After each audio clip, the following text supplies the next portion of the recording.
The battlefield was a mess, a chaotic dance of smoke, dust, and the unmistakable scent of burnt electronics. Elara Cheng crouched behind a jagged metal crate, a piece of debris she could only assume had once been a tank. She tried to ignore the pounding in her chest, the sweat running down the back of her neck, and the frantic screams from nearby soldiers. They were all caught up in something bigger than them, chasing a war they didn't understand, fighting for a piece of something they thought would save them time, and she was the only one who could buy them a few more seconds. "You know, I've always hated this part of the job," Elara muttered, glancing down at her wrist where a countdown timer blinked menacingly. The numbers ticked down like the seconds left on her life. She'd used her time manipulation abilities too many times today, and the toll was mounting. Every second she froze or rewound brought her closer to the end. She could feel it in her bones, the ache growing stronger with each use. Her team, if you could call them that, was holed up on the opposite side of the ruined city block. They were mercenaries, hired guns, like her, each one driven by their own agenda. Most of them had no idea about her special ability, nor did she want them to know. People got funny ideas when they found out what she could do, and not all of them were friendly ideas. But right now, none of that mattered. The enemy had launched another assault, and their leader, a menacing figure known as General Gage, was pushing forward with an armored unit. They weren't just trying to kill her. They wanted the Time Core, an artifact of unimaginable power, rumored to be able to manipulate time itself, to reset history or destroy it altogether. Elara's team had been hired to secure it, but things had gotten complicated. Everyone wanted it. And everyone was willing to do anything to get it. With a deep breath, Elara adjusted her helmet, grabbed the battered wrench she'd scavenged earlier, and ran for the front lines. She could see the bomb, nestled beneath a pile of debris, flashing a warning light. Of course it was a bomb. It always was. "All right," she whispered to herself, "no big deal. Just another walk in the park." She knelt beside it, trying to focus, though the pounding headache in her temples wasn't helping. The timer on her wrist was down to less than 30 seconds. If she didn't act fast, they'd all be vaporized in the blast. The bomb was well designed, too well designed. The wires were a tangle of colors she didn't recognize, the timer counting down like the ticking of a death sentence. Elara cursed under her breath. She had no idea how to disarm it, but then again, when had she ever needed to know how? She had a different kind of trick up her sleeve. She reached into her bag, pulled out a handful of sticky strips, duct tape, and a couple of busted-up wires. Her heart was racing. Every second felt like an eternity. And then, just as the timer blinked down to 5 seconds, she reached into the folds of time, the air around her shimmered, the world slowing, stretching like a rubber band. She froze time, the sound of explosions and gunfire ceased instantly. The once panic-filled streets were suddenly calm, like a snapshot taken at the exact moment before chaos broke out. She could see the soldiers frozen mid-step, their faces twisted in expressions of shock, pain, or determination. Even the falling debris hovered in place, suspended in the air like some bizarre sculpture. Elara knelt again, this time with a newfound confidence.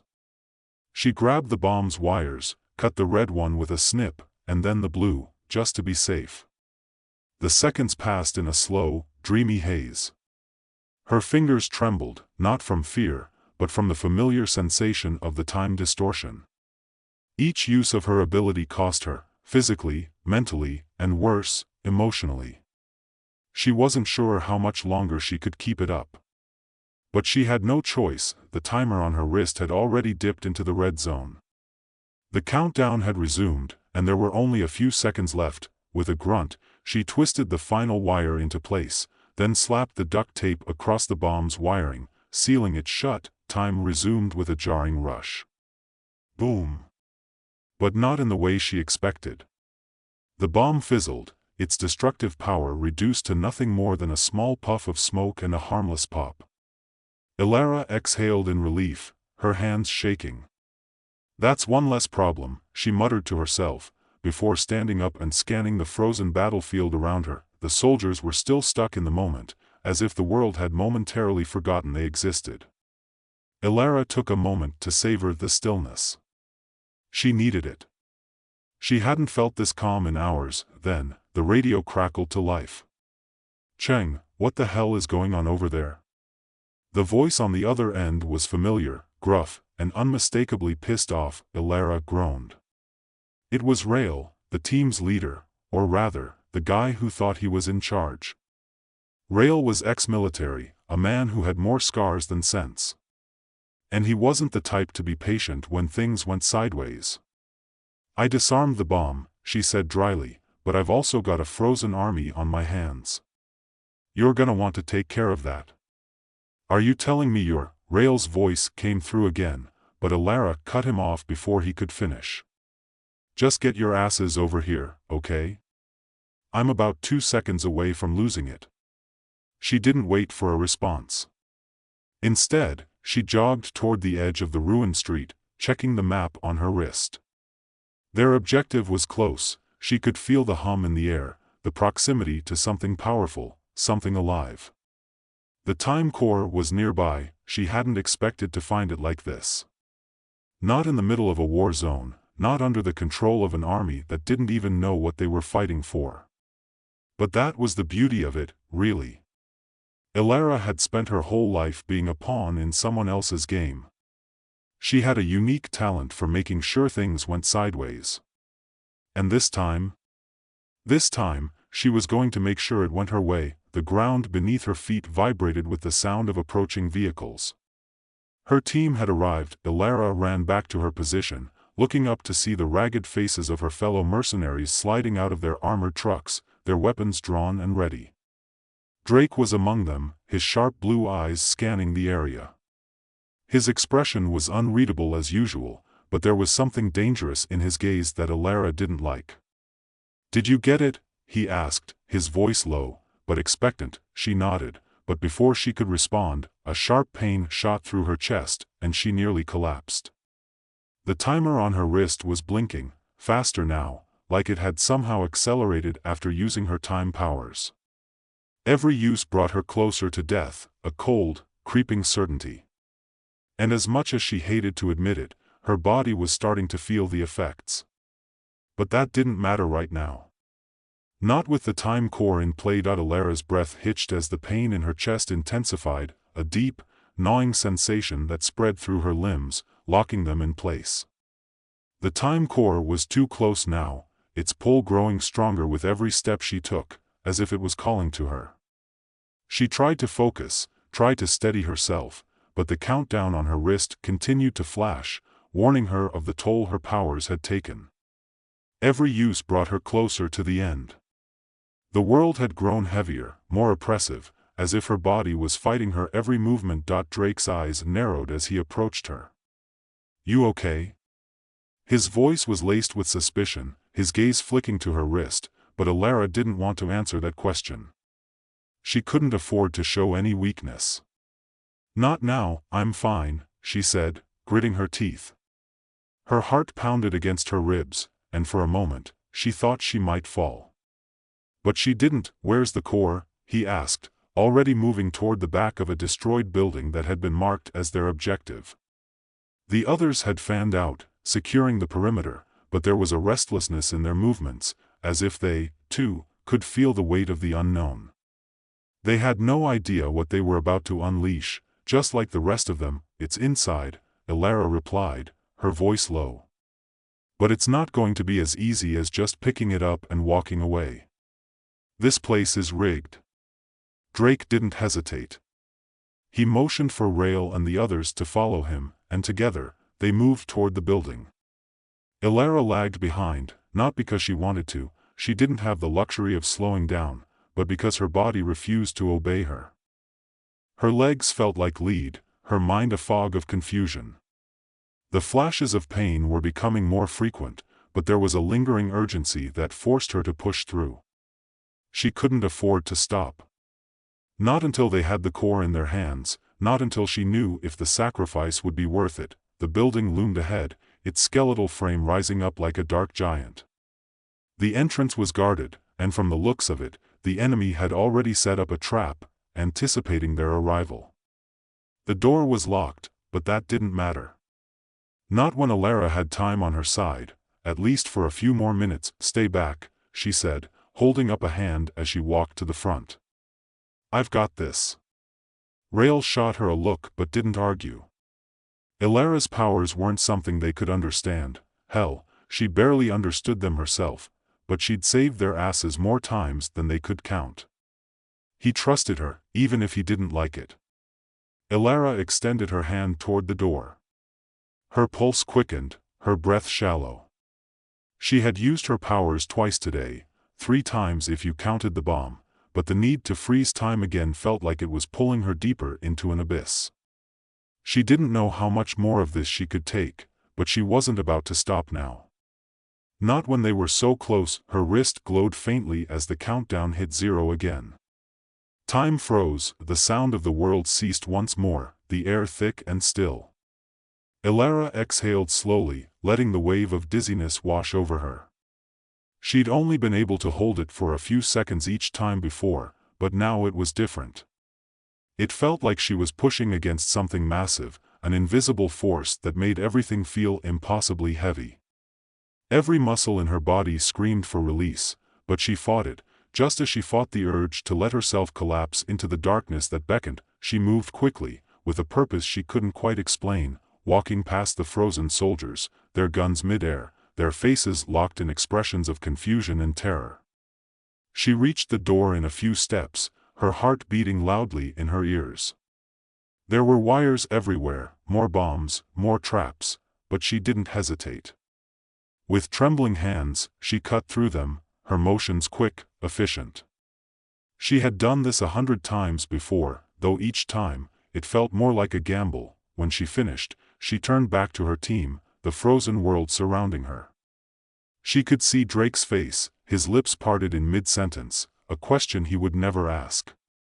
She hated this feeling, the knowledge that time could be frozen, that she could move through it while everyone else stood still. But it was a necessary evil. The alternative? Well, she wasn't ready to find out just yet. Time snapped back into motion, the door flew open with a loud crash. The team stormed inside, weapons raised, ready for whatever awaited them. Alara's legs almost gave way beneath her, and she stumbled, grabbing onto the nearest piece of debris for support. "You're not looking so good," Rael said, his voice tinged with concern, though there was still a hint of suspicion in his tone. He knew something was wrong, but he didn't push. "Not yet, just give me a second," she managed, brushing herself off as best she could. Drake took the lead, moving through the darkened building with the quiet grace of someone who had seen it all. But Alara could tell that even he was uneasy. They all were. The time core had to be somewhere inside, hidden in the deepest part of the structure, no doubt, and there was something about the air in here that made her skin crawl. It didn't take long to find it.I in the farthest corner of the building, beneath layers of concrete and rubble, a faint glow emitted from behind a barricade. The time core, the sight of it made Alara's heart race in a way that wasn't entirely physical. It was calling to her, like a beacon, and for the briefest moment, she considered using it. She could feel the temptation, the lure of its power. She could end the war, undo everything. But no. She had already made her choice. Alara stumbled forward, her hand outstretched, but before she could make contact, Drake's voice stopped her. "Wait." She froze mid-step, her heart skipping. There was something in his tone that made her blood run cold. She turned to look at him, but he wasn't looking at her. His eyes were fixed on the core. "I've got a bad feeling about this," Drake muttered, his hand instinctively going to the sidearm holstered at his waist. "I don't care," Alara said through gritted teeth. "We don't have time to waste. We're too close." Her fingers brushed against the surface of the time core, and for a second, she could feel its hum beneath her fingertips, a pulse that synchronized with her own heartbeat, and then, the ground beneath them shuddered violently. A low, guttural noise reverberated through the walls. The building seemed to come alive, groaning with the weight of something ancient awakening.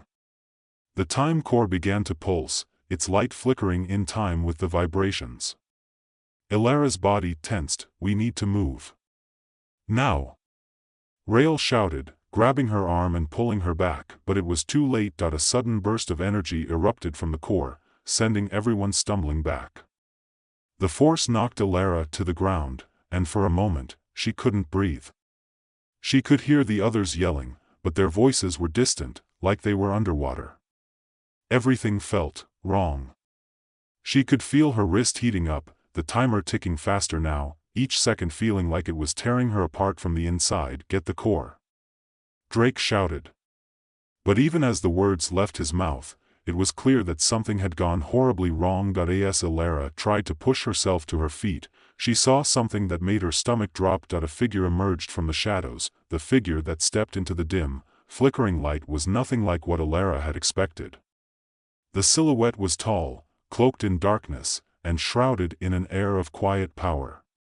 The way they moved suggested an eerie familiarity, as if they had been here long before she and her team arrived, as if they had been waiting for this moment to unfold. For a second, Ilara's heart stopped. She couldn't breathe. The figure was tall and gaunt, their face concealed beneath a hood that cast shadows over their features. But there was something about the way they held themselves, the calm in their movements, that sent a chill racing down her spine. She could feel the cold presence radiating from them like an otherworldly force, and then, the figure spoke. The voice was low, smooth, like a distant whisper carried on the wind. "You should have left it alone." Ilara's pulse quickened, and she struggled to push herself to her feet, her legs barely responding. Her hand instinctively went to the weapon holstered at her side, but her fingers were trembling too much to draw it. The figure's presence had completely unsettled her, like a shadow had crossed over her mind, leaving her vulnerable. The others were still trying to regain their bearings, but the room had become too silent, too still. The time core pulsed at the center of the room, its glow intensifying with every heartbeat, as if the mysterious figure were feeding it some energy, some power that Ilara couldn't even begin to comprehend. Drake was the first to speak, his voice tight, filled with a mix of confusion and caution. "Who are you?" The figure didn't answer right away. Instead, they raised one hand slowly, almost lazily, and with a single gesture, the entire building seemed to tremble. Ilara could feel the ground beneath her feet shift, the walls groaning under the strain, as though the very fabric of the building was unraveling. The figure's movements were deliberate, controlled, and utterly terrifying. "You shouldn't have come here," the figure said again, their voice carrying a weight of finality. "This place is a trap. A prison. And you've all walked right into it. What the hell is this place?" Rael demanded, his hand gripping his weapon as he stepped forward, trying to mask his unease with bravado, but the figure's gaze, though hidden, seemed to pierce through them all. "A place where time is no longer bound by the rules you think you understand. A place where the core will devour you, just as it has devoured those before you." The last words echoed in the room, lingering in the air long after the figure had spoken. A heavy silence followed, thick with the weight of their warning. Ilara's hand was now firmly wrapped around the hilt of her weapon, her eyes narrowing as she tried to get a read on the situation. But something wasn't right. She could feel the dissonance in the room, the subtle shift in the atmosphere. It wasn't just the core. It was the figure, too. "Who are you?" Drake pressed again, his tone low and dangerous. The figure didn't respond immediately. Instead, they stepped forward into the faint light, their features now becoming clear. Ilara's breath hitched. There was something wrong about their appearance. Something out of place. Their eyes, when they caught the light, were not human. The color was wrong, too deep, too black, like endless voids that seemed to consume everything in their path. "I am the one who keeps time," the figure finally said. "And now, I must erase you." With that, they raised both hands, and the air around them shimmered. Ilara's heart hammered in her chest as the world seemed to warp before her eyes. Everything around them, the walls, the floors, the air itself, began to ripple, bending and stretching like it was made of liquid. Drake cursed under his breath and took a step back. "Shit. This is bad. Real bad. Rael shouted, "Everyone, get back. Take cover." But it was too late. The figure's hands slammed together with a deafening crack, and in an instant, the room collapsed in on itself. The walls buckled, and the air became a swirling vortex of light and darkness. Ilara's body was thrown backward, her limbs flailing as if she were caught in a tempest. Time itself seemed to lose all meaning as the very fabric of reality tore around them. Everything was a blur. A dizzying spiral of flashes and shadows. Ilara could barely keep her eyes open as the sensation of being ripped apart overwhelmed her senses. Her body was pulled in every direction, her mind struggling to comprehend what was happening. The seconds stretched out impossibly long, and then, nothing. For a moment, she thought she had died. That this was the end. But when she opened her eyes again, she was no longer in the building. The world around her had shifted. The sky was darker, more oppressive, and the ground beneath her feet felt wrong, soft and spongy, like the earth itself was breathing. She sat up, gasping for breath, her pulse thundering in her ears. Her wrist, still adorned with the countdown timer, was flashing wildly. The numbers seemed to be moving faster than she had ever seen them before, each second slipping away quicker than the last. She could feel the weight of time pressing down on her, and for the first time in her life, she felt truly helpless. The others were scattered around her, their disoriented faces barely visible in the dim light of this new place. Rael was the first to stir, groaning as he pushed himself up. Drake was next, his hand going to his weapon instinctively. Ilara could see his jaw tightening, his expression grim as he looked around, trying to make sense of their surroundings. What the hell just happened? Rael muttered, wiping blood from his forehead, "Where are we?" Ilara whispered, though she wasn't sure if she was asking anyone in particular, but the answer came from an unexpected source. "Time," the voice from behind them said. The figure who had attacked them earlier was now standing in the distance, their presence looming ominously in the shadow of an unfamiliar landscape. The ground beneath them was cracked, and the sky overhead was bruised with dark clouds that seemed to pulse with an unnatural energy. "This is where time comes to die," the figure continued, their voice now echoing across the barren landscape. "And you are the last ones to witness its fall." Ilara's hand instinctively reached for her weapon, but her body still felt like it was made of stone, each movement a struggle. The figure's words were sinking in, but she couldn't make sense of them yet. She felt a wave of dizziness crash over her, and for a moment, her knees buckled. "Stay with me," Drake said, his hand on her arm, steadying her. The figure's lips curled into a cold smile. "You are already too late. Time here is beyond saving. And when it ends, when it truly ends, so will you." Ilara's breath hitched. The weight of the words settled over her like a shroud, pressing down, suffocating her thoughts. There was no escape, not from this. No way to turn back, and yet, something inside her refused to give up. She couldn't die here, not like this. Not without knowing the truth. Not without understanding what the time core really was. She glanced at Drake, Rael, and the others, her resolve hardening. There had to be a way out. There had to be a way to stop whatever this figure was planning before it was too late. "Let's end this," she muttered to herself, steeling herself for whatever came next. Time might be against her, but she wasn't going to let it dictate her fate, not yet.